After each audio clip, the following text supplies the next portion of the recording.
सत्य क्या होता है? जो अतृप्त आत्माएं, जो अपने साथ अभी बहुत सारी फीलिंग्स भाव लेकर के चलेगी कि मैंने तो अभी लाइफ में ये भी नहीं किया, ये भी नहीं किया, फलाने से बदला लेना था, फलाने से वो लेना था, ये लेना था। इन भावों के साथ जो मरते हैं ना बेटा, उनको मोक्ष नहीं मिलता।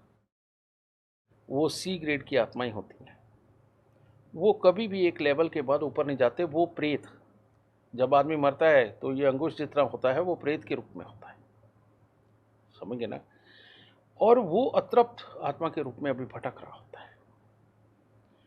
अब उसको अपनी तमन्नाएं पूरी करने के लिए कोई शरीर चाहिए होता है।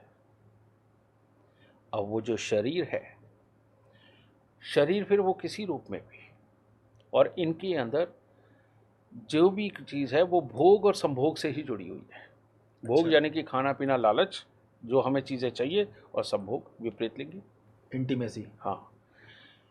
तो इस चीज़ के लिए ये प्रेत आत्माएं कुछ भी करती हैं, किसी भी हद तक जाती हैं, है ना। अब ये कहीं तक भी जाने का कारण क्या है कि इन्होंने यहाँ पर ये स्वाद देखे। स्वाद सिर्फ धरती पे है, एक शरीर धारण होने के बाद ही स्वाद है, बाकी तो निस्वाद जिंदगी है आत्माओं के रूप में। आत्माओं के रूप में स्वाद वाली जिंदगी उनकी है जिन्होंने सब कुछ भोग के मोक्ष पाया है, या अपने आप को तप में तपा करके जिन्होंने मोक्ष पाया है, उनके लिए ये स्वाद नहीं है, बाकी सबके लिए स्वाद है। तो उसी चक्कर में ये 84 योनियों को भोगते हैं कि चल अभी इधर नहीं जन्म मिल रहा, उधर चलते हैं, उधर से निकलेंगे, उधर चलते हैं, उधर से उधर चलते हैं। ये इन भोग के चक्रों में ही होता है। और हर एक योनि में यही झगड़ा है, जर जोरू जमीन का। जानवर अपनी निशानदेही लगाता है, ये इलाका मेरा है, और विपरीत लिंगी के लिए मर भी जाता है।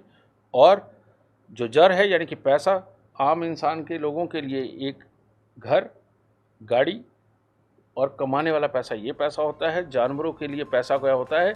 शिकार करके लाना, उनके लिए वो पैसा है, समझिए ना। तो बेटा खेल तो सारा यही है, जिस मर्जी योनि में चले।